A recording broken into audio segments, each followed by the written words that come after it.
Все это дело началось 5 лет назад, ровно за год до того, как я дал согласие возглавить штаб по выборам в президенты Николая Статкевича по Полоцку-Новополоцку. Вот. И потом, когда прошли выборы, дело развалилось, по сути, и от меня отстали. Но тут сейчас год до новых выборов. А у меня очень сильная команда. Мы все время за демократических кандидатов собираем подписей много. Вот я в свое время еще возглавлял штаб Козулина по Полоцку-Новополоцку.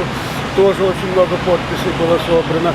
И вдобавок ко всему я от «Говори правду» решил пойти на выборы. Местные выборы, которые вот были в начале года. И тут, видите ли, в чем дело?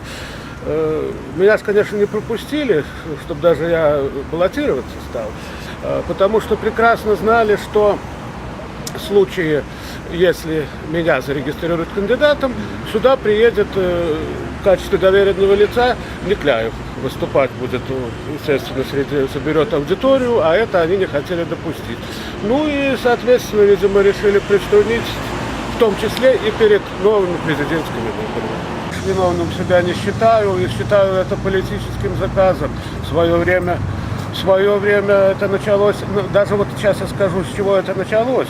Дело в том, что когда я работал заместителем главного редактора газеты «Химик», я вел расследование о том, как одна из фирм хочет уворовать у государства 30 тысяч долларов. Мне попали такие документы. А фирма оказалась владельцем этой фирмы родной брат начальника нашего Новополоцкого АБЭПа. Он меня пообещал, что за это отомстит. А Александр Белый его фамилия, он тогда был начальник.